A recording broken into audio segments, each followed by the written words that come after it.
चैतन्यं शाश्वतं शान्तं रूपातीतं निरञ्जनं नादबिन्दुकलातीतं तस्मै श्रीगुरुवे नमः। ॐ सहनावतु सहनो भुनक्तु सह वीर्यं कर्वावहै तेजस्विनावधीतमस्तु मा विद्विषावहै। 2 मिनट के साथ सब बोलेंगे जय सतगुरु दीन दयाल हरे। जय सतगुरु दीन दयाल जिनने भव सागर पार करे। जिनने भव सागर पार करे। जब सुने ज्ञान के वचन करे। जब सुने ज्ञान के वचन करे। दुख देने वाले कष्ट करे। दुख देने वाले कष्ट करे। प्रेम से सच्चिदानंद भगवान की, संत समाज की, हर हर महादेव। अर्चनीय वंदनीय संत समाज।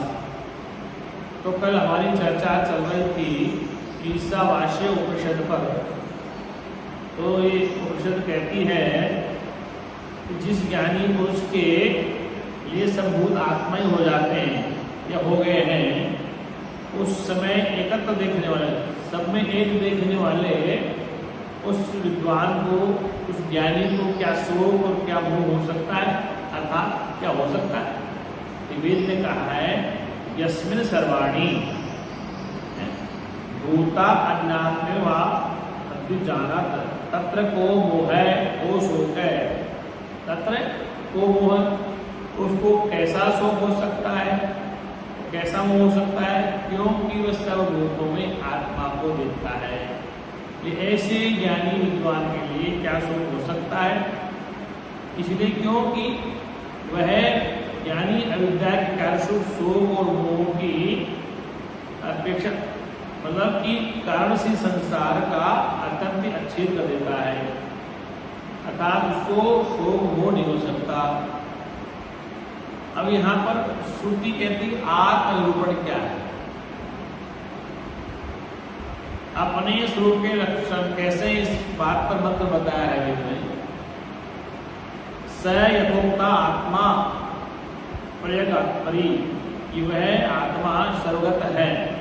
कैसा है वह आत्मा? सर्वगत, सर्वगत का तात्पर्य सर्वगत, शुद्ध है और अशरीरी है, मतलब वो शरीर वाला नहीं है, अक्षत है, अक्षर है, अक्षत है।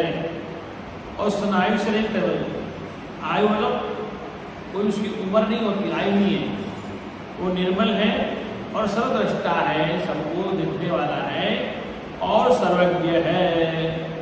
गुरु जी कहा करते कि परमात्मा कैसा है, जिसको वो जाने अनजाने सबको जानता है। क्या करता है? सबको जानता है, सबको देखता है और सर्वज्ञ है, किसी को जाने या नहीं जाने वो सबको सर्वज्ञ, सबको जानने वाला। फिर बताया अशरीरी है, आत्मा शरीर वाला नहीं है और सर्वोत्कृष्ट है, अर्थात सबसे श्रेष्ठ है। वो सबको प्यारा है, सब जगह प्यारा है और सबसे श्रेष्ठ है, सब जगह श्रेष्ठ है। इस श्रुति कहती है और स्वयंभू, स्वयंभू माने स्वयं ही होने वाला है, अर्थात उसी की नित्य सिद्ध संवत्सर नामक प्रजापति के लिए यथायोग्य रीति से कर्तव्य कर्मों का विभाग किया है। अर्थात वो स्वयंभू है, स्वयंभू मतलब अपने आप में वो स्वयंभू है, मतलब किसी के बनने से नहीं बनता, वो स्वयंभू है। कहने का वाले है कि वह अकाय बिना काया वाला है, अशरीरी है, शरीर वाला नहीं है और चित्त वाला है और वह लिंग शरीर से रहित है, लिंग शरीर कहते कारण शरीर, और आवरण यानी अक्षत है। और कहा है कि वह आत्मा सिराएं न हो और जिसके आगे पीछे अंत और प्रारंभ न हो, मतलब उसकी सिरा नहीं, कहाँ से प्रारंभ होगा कहाँ से अंत होगा, ऐसा नहीं हो। और वह स्थूल शरीर का प्रतिषेध किया गया है। ये दो जो आवरण है, आवरण और अनासिकल, इन दो विशेषणों से उसका स्थूल शरीर का निषेध कर दिया गया है। तथा शुद्ध निर्मल यानी वह आत्मा अविद्या रूप मल से रहित है, उस आत्मा में अविद्या नहीं है, अविद्या जीव होती है। और कहा है कि वह अपाप विद्ध धर्म अधर्म पाप से रहित है। कैसा है वो आत्मा? अधर्म पाप और पुण्य से वह रहित है। और वो क्या है कि वह आत्मा ऐसा है कि उसे जिसके ऊपर और ऊपर वह स्वयं ही है, इसलिए स्वयं ऊपर नीचे बाएं दाएं वो आप ही है। क्या कहा है कि वह ऊपर बाएं दाएं और उसके अलावा कोई दूसरा दृष्टा नहीं है, उसके अलावा कोई दूसरा मंता नहीं है, इसलिए सर्वज्ञ ईश्वर है। ऊपर नीचे बाएं दाएं वो स्वयं है, इससे स्वयंभू कहा है। क्या कहा है? स्वयंभू। अब आए आगे मंत्र लेते हैं। कर्म उपासना कौन सा मंत्र है? आज ये 9वां मंत्र है, 8 मंत्र कल हो गए थे, इसलिए मैंने दोनों मंत्रों की व्याख्या बता दी है। अब आइए 9वां मंत्र क्या है। क्या है? कर्मनिष्ठा, कि जो कर्मनिष्ठ कर्मठ लोग कर्म करते ही जीवित रहना चाहते हैं उसे कहा जाता है। जो व्यक्ति कर्म करके ही जीवित रहना चाहते हैं। यहाँ पर कहा गया है अंधम तमः प्रविशन्ति ये विद्या उपासते ततो भूय इव ते तमो ये विद्या उमरता। जो अविद्या कर्म की उपासना करते हैं, अज्ञान से कर्म करते हैं, वे अविद्या को घोर अंधकार में प्रवेश करते हैं।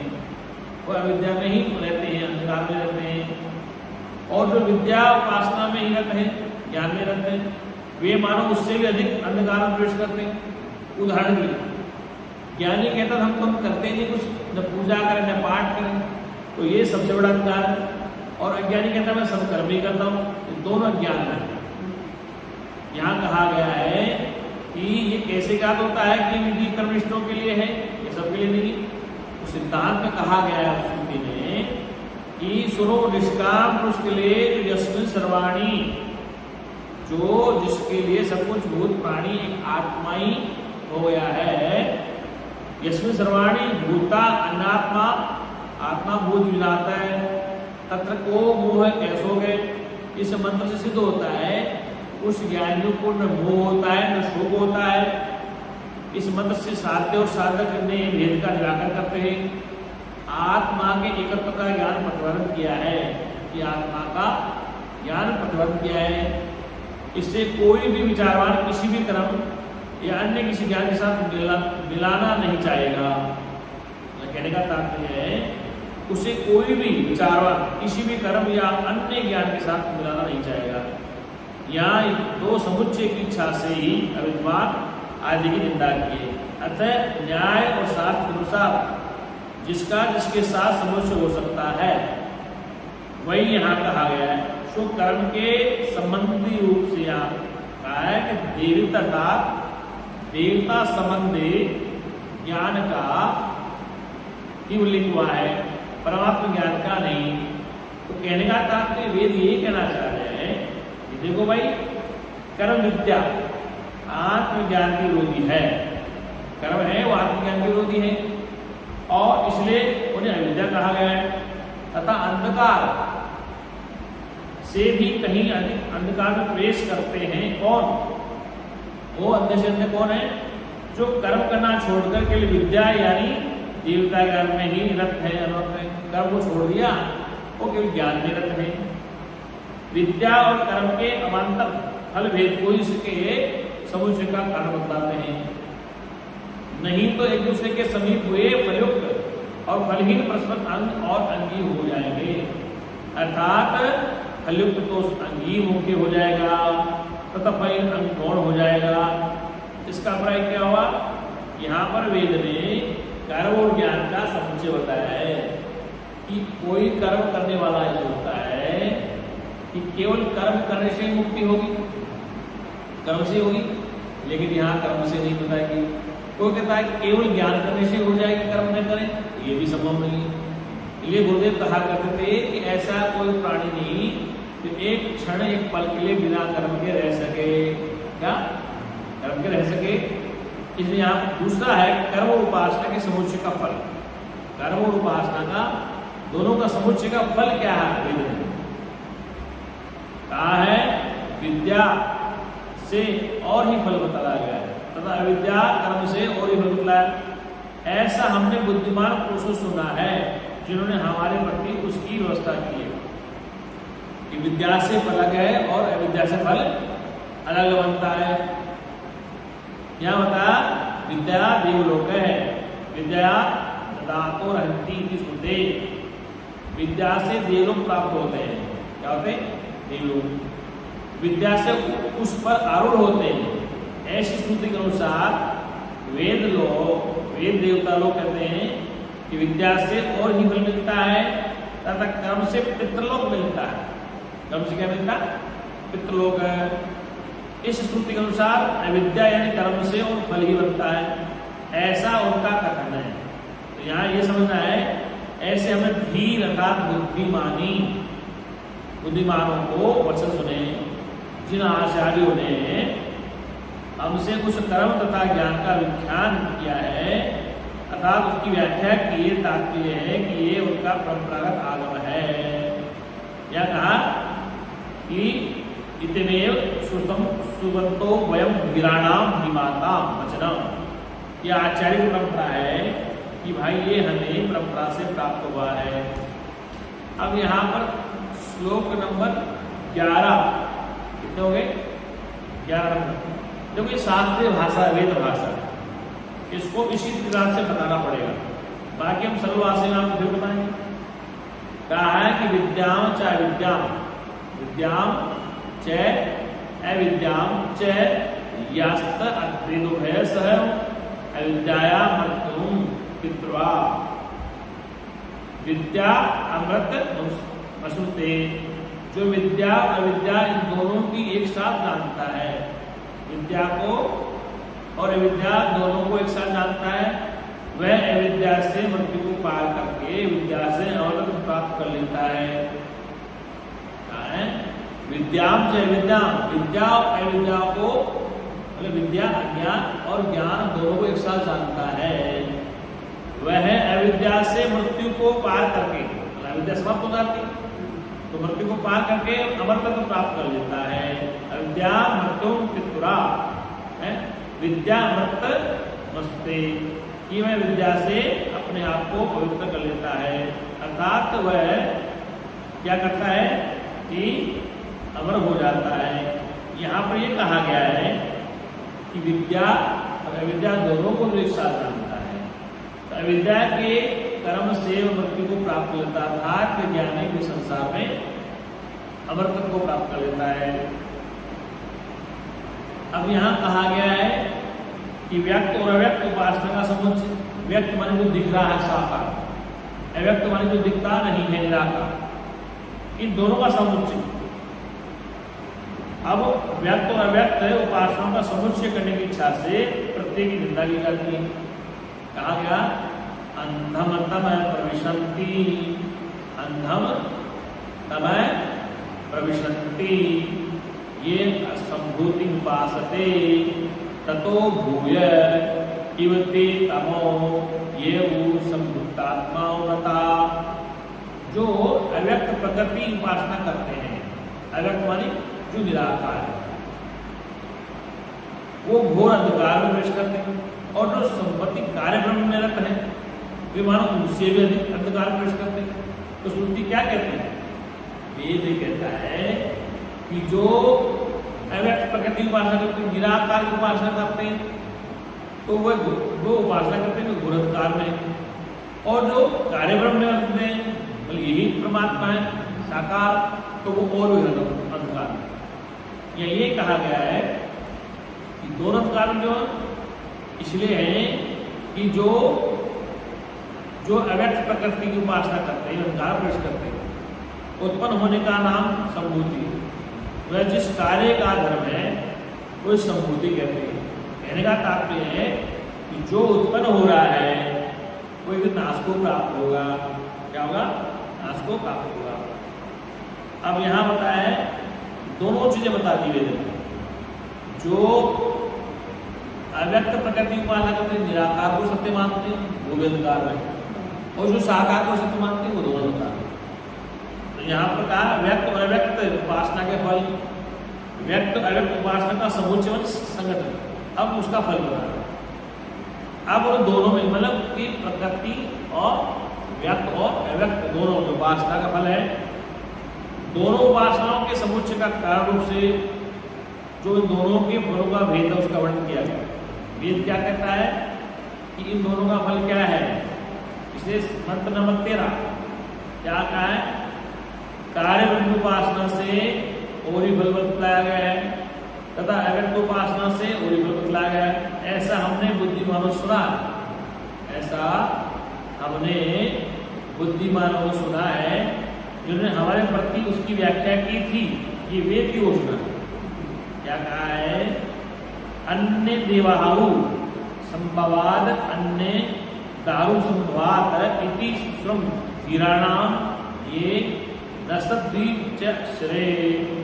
यहाँ कहा गया है कि जो ये व्यक्त और अव्यक्त जो दोनों से व्यक्त और अव्यक्त की उपासना करते हैं, कार्य की उपासना करते हैं, और ही फल बतलाया गया, और अव्यक्त की उपासना से फल और ही फल बतलाया गया है। ऐसा हमने बुद्धिमान लोगों से सुना।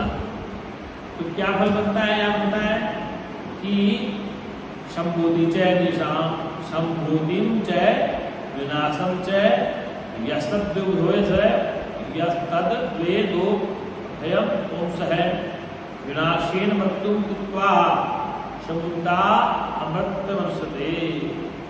संभूति और कार्य ब्रह्म इन दोनों को साथ साथ जानता है, मतलब व्यक्त और अव्यक्त दोनों को साथ साथ जानता है। वह कार्य ब्रह्म की उपासना से मृत्यु को पार करके क्या होता है? अमृत को प्राप्त कर लेता है। पहले क्या था कि अलग अलग उपासनाएं बताता कि कार्य ब्रह्म क्या है, कार्य ब्रह्म क्या है, व्यक्ति को अलग मानता है, अव्यक्त को अलग मानता है।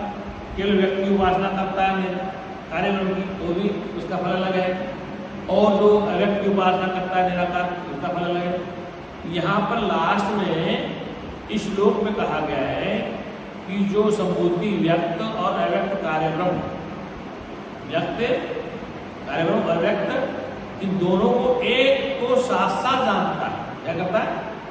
दोनों को साथ साथ जानता है।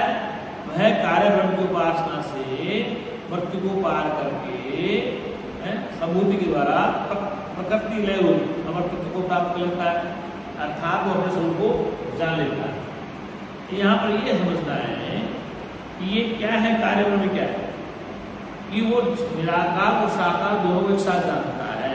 क्या जानता? ये गुरुदेव कहा करते परमात्मा न साकार है न निराकार है, साकार और निराकार दोनों को जानने वाला है। अब यहाँ बताया है कि वो जो है वह जो सत्य है वही ये आदित्य है, या जो सूर्य चमक रहा है और जो जीवित रह रहा है, रहना चाहता है, अविद्या में है, मृत्यु को पार करके अमृत को प्राप्त कर लेता है।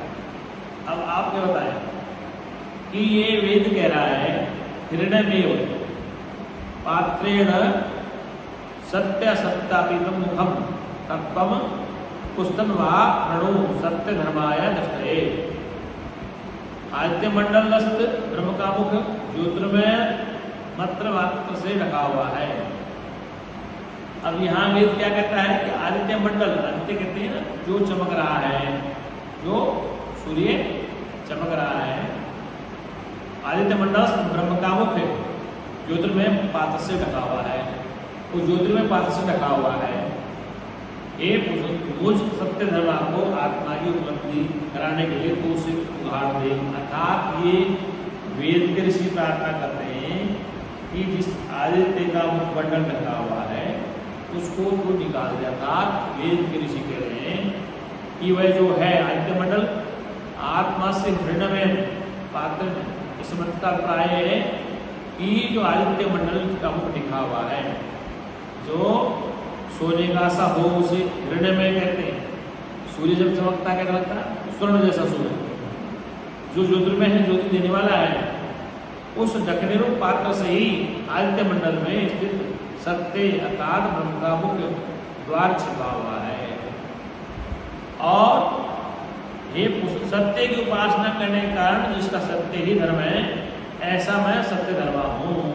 सत्य की उपासना करने सत्य ही होते हैं और ऐसा मैं सत्य धर्मा हूँ। उस मेरे प्रति अर्थात यथार्थ धर्म को अनुष्ठान करने वाले मेरे प्रति दृष्टि अर्थात अपने संस्कृत की उपलब्धि के लिए तू उसे उभार दे, अर्थात उस पात्र को सामने से हटा दे।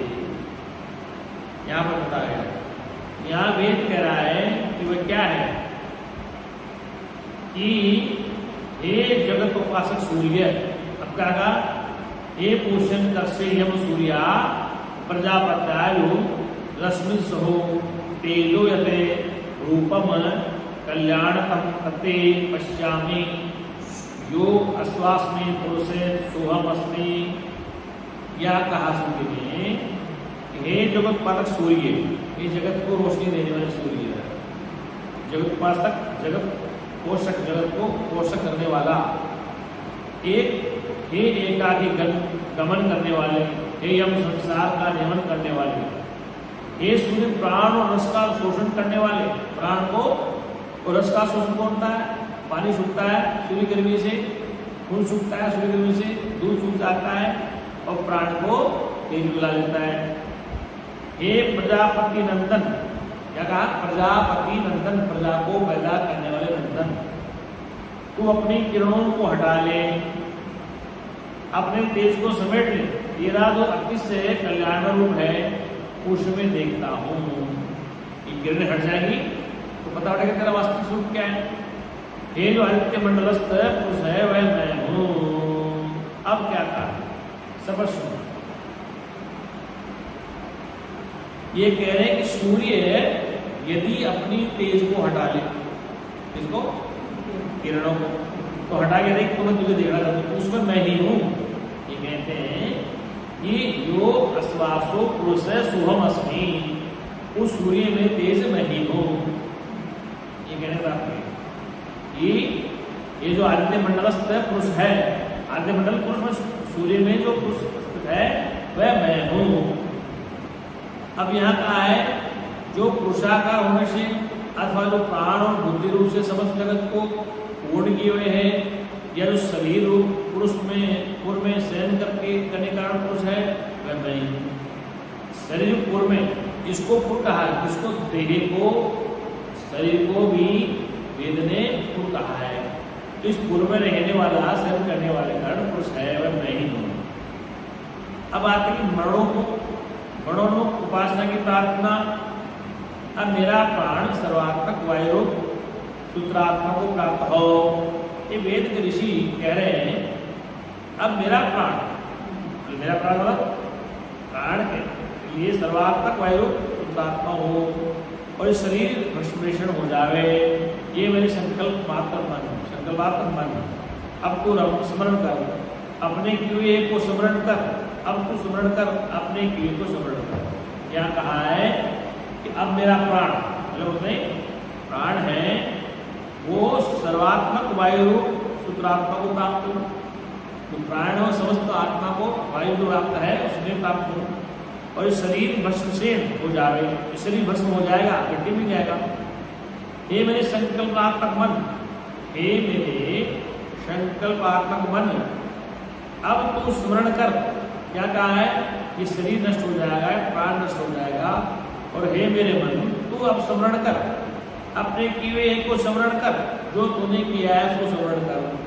अब तू स्मरण कर, अपने किए कर, आपने जो कराया है। क्या हे मन तू जो कर्म किया है तूने उस कियो को स्मरण कर, बार बार याद कर, क्योंकि तेरा ये पंख पतिरु प्राण जाने वाला है, ये प्राण वायु नष्ट हो जाएगा, शरीर स्वस्थ हो जाएगा पृथ्वी में।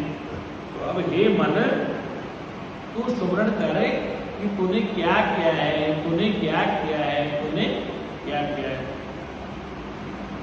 इसलिए कहने का तात्पर्य है कि ये समझना चाहिए कि ज्ञान और कर्म के संस्कारों से, ज्ञान और कर्म दोनों के संस्कारों से युक्त यह लिंग देह उत्तरण करे, क्योंकि इस मार्ग की याचना की गई तथा अब ये शरीर अग्नि में होम कर दिए जाने पर भस्म से रह जाएगा। क्या जाएगा? अग्नि में जब जला देंगे, फूक देंगे तो क्या होगा? मिट्टी बन जाएगा। कहने का तात्पर्य है कि बाल्यावस्था से लेकर इतने काल तक मैंने जिस कर्म का पहले अनुष्ठान किया उसका भी स्मरण कर, क्रतो स्मरण कृतम स्मरण, वहां स्मरण पद की प्रवृत्ति आदर के लिए है कि तुम अपने कर्मों को याद करो क्या किया है। अब दूसरे मंत्र में मार्ग की याचना की गई है। अग्ने नये सुप्रतः रायस्मान विश्वानि देव वयुआनि विद्वान युद्धस्तमजहूराणो दुष्टाम ते तमे उत्तिम विधे। ये अग्नि हमें कर्म फल भोग के लिए सन्मार्ग ले चलो। अब अग्नि के लिए कहा गया, इसे कहा गया अग्नि के लिए। तो कहने का तात्पर्य है कि हे देव, तू समस्त ज्ञान और कर्मों को जानने वाला है, समस्त कर्म और ज्ञान को जानने वाला है। हमारे पाखंड पूर्ण पापों को नष्ट कर, क्या कर? हमारे जो पाखंड से पाप हो गए तो नष्ट कर। हम तेरे लिए अनेकों नमस्कार करते हैं। वेद का ऋषि कहता है हम तेरे लिए अनेकों नमस्कार करते हैं, क्योंकि यहाँ पर कहा है अविद्या मृत्युक्तित्वा, विद्या मृत्यु से, अविद्या से मृत्यु होती है, विद्या से मुक्ति होती है। वो चिदानंद भगवान की विनाशेन मृत्यु कृत्वा शंभुतया मृत्युशते कहा है कि यहाँ पर अविद्या कर्म से मृत्यु को पार कर विद्या देवता मत प्राप्त करता है, विनाश कार्य को उपासना कर से मृत्यु को पार करता है। इसलिए जीव ऐसा सुनकर अपने संशयों को निवारण करते हैं। वो सच्चिदानंद भगवान की तो कहने का अभिप्राय है कि ये जो उपनिषदों का जो अर्थ है, क्योंकि उपनिषद को पढ़ते समय, पढ़ा समय शास्त्र का साथ लेना पड़ता है, क्योंकि इनके शब्दों को सरल भाषा में विद्वता से विद्वानों परिभाषित करते हैं। लेकिन ये वेद की भाषा ऐसी है जो आगे आगे बताते जाएंगे, हर उपनिषद का इसमें सारा लिया जाएगा। भगवान शंकराचार्य का भाष्य के अलग अलग शास्त्रों में अलग अलग सूत्रों को प्रमाण दिया है, जिसे कहा नए दुर्मते निवृत्ति विसूची अविद्या च विद्या, कठोपनिषद का दे दिया, क्योंकि श्रुति कहती है जिनकी गति भिन्न भिन्न है वे विद्या और कर्म सर्वथा विद्युत है। तो अनेक सिद्धांतों से इसको समझाया गया है वो सच्चिदानंद भगवान की। तो ये आज ये ईशावास्योपनिषद के कितने मंत्र हैं, और शायद आज ये इसका मंत्र था 18 मंत्र है। आज ईशावास्योपनिषद शायद पूर्ण हो गई है और इसमें कहा गया है, पूर्णता के लिए मंत्र आया है ओम पूर्णमदः पूर्णमिदं पूर्णात् पूर्णमुदच्यते पूर्णस्य पूर्णमादाय पूर्णमेवावशिष्यते। ओम शांति शांति शांति। अब आज आपको इस ईशावास्योपनिषद का 18 जो श्लोक है, कितने श्लोक है? 18 श्लोक के इनका सार होता है, सब ध्यान से। पहला श्लोक क्या था? ईशावास्य इदम ओम सर्व जगत्याम जगत तेन तक्तेन भोजिता भागहृदय कश्चित् धनम। ये श्रुति कहते हैं कि ईश्वर यात्र तत्व सर्वत्र व्याप्त होने के नाते आपके पास भी है, जग संसार है, ऐसा ईश्वर के द्वारा उत्पन्न है, ईश्वर से आच्छादित है। इसलिए कोई भी संसार वस्तु परमानेंट रहने वाली नहीं है। इसका अभिप्राय यह हुआ कि वस्तु पदार्थ आपके लिए है, ये आपके नहीं हो सकते। इसलिए संसार के वस्तु पदार्थ को इस त्याग की भावना से ढोगे कि वस्तु पदार्थ मेरे लिए है लेकिन मेरे नहीं हो सकते। गुरुदेव कहा करते थे इस बात को कि मेरे लिए है, मेरे नहीं हो सकते। पिता मेरे लिए है, माता मेरे लिए है, पुत्र मेरे लिए है, पुत्री मेरे लिए है, पति मेरे लिए है, पत्नी मेरे लिए है, लेकिन ये मेरे साथ नहीं रह सकते क्योंकि संसार में आने के बाद ही मुझे मिले हैं। ये इन सबका संग छूट जाएगा। श्रुति ये कहती है कि भाई ये निश्चित है जो मिला वो छूटेगा, वेद की घोषणा। लेकिन ये जो साथ मिले हुए हैं इनके साथ कैसे जीवन जीना है, इनके साथ एक ही रास्ता बताया है, तेन तकते भूमिका त्याग पूर्वक। कि पुत्र मेरे लिए है लेकिन मेरा नहीं हो सकता मैं पहले चले जाऊं संसार छोड़ के, क्या पुत्र चला जाए। पत्नी मेरे लिए है, मेरी नहीं हो सकता है पत्नी पहले विदा हो जाए संसार से या पति चले जाए। मकान मेरे लिए, मकान मेरा नहीं हो सकता, मकान बनाते बनाते तुम इसे छोड़ जाओ तो मकान रह जाए, या मकान बाढ़ में तुम रह जाओ। तो ये जो है मंत्र ये कह रहा है ये वस्तु पदार्थ मेरे लिए है लेकिन मेरे नहीं हो सकते। संगरत क्या काम है, नींद क्यों आ रही है, नींद आ रही है। अब आगे ये श्लोक है कि संसार में कर्म करते हुए सुवर्ष की निरीक्षा करता है प्राणी। क्या करता है, पुण्य कर्माणी, वो क्या है 100 वर्ष तक निरीक्षा करता है। एवं त्वयि नानक हो अस्ति न कर्म कृते। इस प्रकार मनुष्यत्व का अभिमान रखने के लिए तेरे लिए इसके सिवा कोई मार्ग नहीं है जिससे तू अशुभ कर्म का लेप न हो।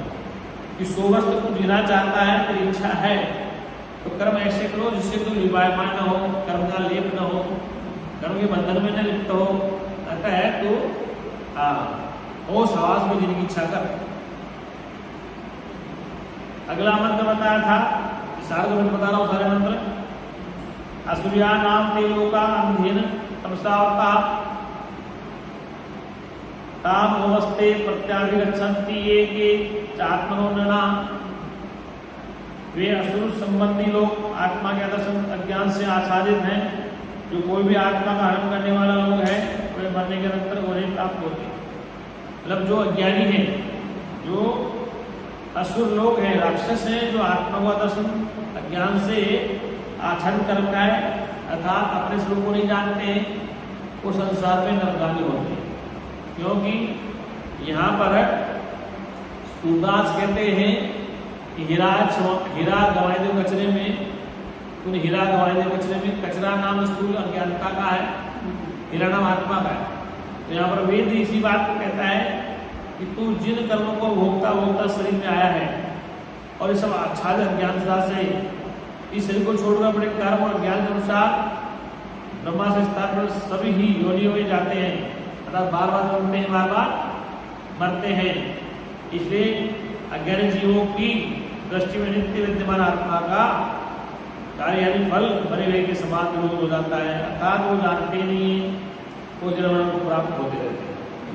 कहने का तात्पर्य है कि जो जीव अपने स्वरूप को नहीं जानता वह अज्ञानता में मरता रहता है। अगला श्लोक बताया कि वह आत्मा तत्व अपने स्वरूप से विचिन्न होने वाला, उसकी विशेषता बताई। वह है आत्मा तत्व अपने स्वरूप से विचलित न होने वाला, एक तथा मन से भी तीव्र गति वाला है। इसे इंद्रियां प्राप्त नहीं कर सकती क्योंकि उन सबसे पहले आगे हुआ है। विद्यमान अवस्थिर होने से भी गतिशील को गतिशील करता है, उसे रहते भी वह उसकी सत्ता में ही वायु समस्त प्राणियों के वर्ग प्रमुख का भाग है।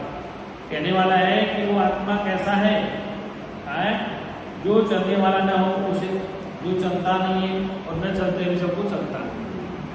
और कहा है कि वह विशुद्ध नहीं होता, मन से भी गति वाला है, मन से नहीं जानता, मन को जानता है। जैसे ब्रह्मा ने भजन कहा ना, बिना पैर वो सब जगह डोले, बिना हाथ वो सब भूमंडल डोले, ऐसा नहीं, ऐसा जो अकेले में मायापुर में खेला जाए, मायापुर में खेले। इसलिए वह जो आत्मा है वो बिना चलने वाला अचल है, अक्रिय है, अखंड है। इसलिए कि वह आत्मा का विषय मन का विषय नहीं है, मन जिसे जानता है, जो समस्त प्राणों का पोषक क्रियारूप है और जिसके अधीन सारे शरीर इंद्रियां हैं, जिसमें सब ओत प्रोत है, जो सूत्र के तत्व निखिल जगत का विधाता है, क्या उस सब में अधिष्ठान है, यानी प्राण के स्वरूप कर्म यानी अग्नि, सूर्य और मेघ आदि ज्वलन, हनन, प्रकाशन, इस सब में उसका अस्तित्व है। अगला श्लोक बताया था, जो आत्मा पर चलता है और नहीं भी चलता है, आत्मा चलता और नहीं चलता है, वह दूर है और समीप है, वह सबके अंतर्गत और वही सबके बाहर भी है।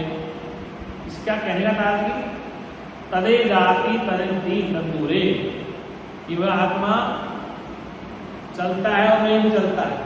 चलता मानी जैसे हाथ पर काम कर रहे हैं, नींद में मच्छर ने खाया, हाथ में पहुंच गया, हटा दिया, नींद में सपना एकदम से जग गए, तो ये आत्म तत्व जो है वो चलता भी है। सुसुप्ति में आराम करते हैं आप, उसमें आप स्थिर अवस्था मन की, तो आत्मा ने चलता है और चलता भी नहीं है, और दूर से दूर है, पास से पास, क्योंकि ऊपर नीचे मायन है, वही तो है। इसने कहा है कि यस्तु सर्वाणी, अभी लास्ट मंत्र कहा, छठे मंत्र में, यस्तु सर्वाणी भूता अन्यात्मने वाल पश्यति सर्वभूतेषु चात्मनं ततो न विजुगुप्सते, सर्वभूतेषु चात्मानं ततो न विजुगुप्सते, कि वह संपूर्ण भूतों में आत्मा को देखता है और समस्त भूतों में आत्मा को देखता है, वो यथार्थ देखता है, इसलिए उस ज्ञानी के लिए वह किसी गणना नहीं करता है। क्या नहीं करता है? क्योंकि वो सब में को देखता है। वह साधक यानी वह ज्ञानी संपूर्ण भूतों को आत्मा में ही देखता है। जैसे सुनार सब आभूषणों को सोने में देखता है और समस्त भूतों में भी आत्मा को देखता है, समस्त आभूषणों को सुनाई देखता है, वैसे के कारण ही किसी से घृणा नहीं करता है। क्या लोग कहते महाराज ये ऐसा है, ये ऐसा है, ऐसा, तो गुरु जी कहा करते ज्ञानी है वह किसी के चरित्र को नहीं देखता है, उस रूप को देखता है। बताया है जो ऐसा ब्रह्म ज्ञानी है, जैसा तत्व देखता है, यस्मिन् सर्वाणि, जो सब में एक ही रूप को देखता है, एक ही चेतना को देखता है, एक ही आत्मा को देखता है, तत्र को मोह है, कैसो उसको कैसा मोह हो सकता है, कैसो है कैसा उसको दुख हो सकता है, एकत्वा मनुष्य में जो सब एक को देखता है, उसे शोक और वो नहीं हो सकता है। अब आत्मा के विशेषण बताएं, वह कैसा आत्मा है, तो कहा है वह आत्मा से प्रयागक्षु, वह आत्मा सर्वगत शुद्ध है, शरीर वाला नहीं है, अक्षत है, स्नायु से रहित है, निर्मल अपापहत है, सर्वद्रष्टा है, सर्वज्ञ है, सर्वोत्कृष्ट और शंभु है। उससे नित्य सिद्ध संवत्सर नामक प्रजापतियों के लिए यथायोग्य रीति से कर्तव्य कर्मों को व्यक्त किया गया है। अर्थात वही सबका व्यक्त करने वाला है। यहाँ पर ज्ञान मार्ग कर्म मार्ग दोनों का विशेषण बताया है। केवल कर्म से भी जीव मुक्त नहीं होता, केवल ज्ञान से मुक्त नहीं होता, क्योंकि बिना ज्ञानी भी बिना कर्म के नहीं रह सकता और कर्म से आत्मा की प्राप्ति होती नहीं है। इसलिए कहा कि जो अधम तमय भविष्यन्ति, जो विद्या की उपासना करते हैं वे अविद्या रूप घोर अंधकार प्रवेश करते हैं, जो विद्या उपासना में रहते हैं वे मानो उससे भी अधिक अंधकार प्रवेश करते हैं। ज्ञान हो गया तो अकर्म का तात्पर्य क्या होता है? कर्म न करने से मतलब होता है। अकर्म का तात्पर्य देखो, एक तो होता है कर्म, एक अकर्म। अकर्म ये नहीं कि पूजा नहीं करते, पाठ नहीं करते, वहां पर अभिप्राय है अकर्ता अभोक्ता अहम। ऐसा जानना है कि कर्म के बगैर श्वास भी लोगे, भोजन भी करोगे, देखोगे, सुनोगे, सब कर्म करोगे, लेकिन यहाँ कहा कि केवल कर्म को त्याग से परमात्मा प्राप्त नहीं होता है और केवल कर्म से परमात्मा प्राप्त नहीं होता है। इसलिए सृष्टि के लास्ट में कहती, थोड़ा लंबा चैप्टर बता दिया आज मैंने, जो विद्या और अविद्या दोनों को एक साथ जानता है, क्या ना विद्याम च यस्त दो भयम ओम स है अविद्याया मृत्यु तीर्था, कि अविद्या से मृत्यु को प्राप्त होता है, अविद्या से मृत्यु को प्राप्त होता है। यहाँ पर बताया कि जो कार्य रूप वासना करते हैं साकार निराकार, तो साकार निराकार परमात्मा नहीं है, परमात्मा में निराकार है, साकार है निराकार, साकार शब्द मात्र है, साकार निराकार दोनों को जानने वाला है। बोले सच्चिदानंद भगवान की, सत्य सनातन धर्म की, संत समाज की। ओम शांति शांति शांति। तो आज का ये चैप्टर है 15 अगस्त में प्रारंभ किया था, उसमें 18 श्लोक हैं ईशावास्य उपनिषद में। तो 15 अगस्त, 16 अगस्त, 17 अगस्त, 18 4 दिन में 18 श्लोक हमने पूर्ण कर दिए हैं। इसलिए 18 अगस्त आज है, तो इसको हमने 15 अगस्त से प्रारंभ किया था ईशावास्य उपनिषद को। तो आज इसके 18 श्लोक पूर्ण हो गए और कल प्रातःकाल फिर हम आपको दूसरे वेद को पढ़ाएंगे, तो उसका नाम है केनोपनिषद। इसलिए आप ध्यान से नियमित रूप से उपनिषद सुने। यद्यपि आपने ब्रह्म ज्ञान सुनना चाहे, सत्र सुना है हमारा, लेकिन फिर भी उस सत्र को उपनिषदों के माध्यम से हम आपको समझाने की चेष्टा करेंगे। बोले सच्चिदानंद भगवान की। आज जोड़े वेद मंत्र बोले, सर्वे भवन्तु सुखिनः, सर्वे सन्तु निरामयाः, सर्वे भद्राणि पश्यन्तु, मा कश्चित् दुःखभाग् भवेत्। हे ब्रह्मपिता परमात्मा, सब सुखी हो, दुखों से आजाद हो, यही हमारी सद्भावना है। ओम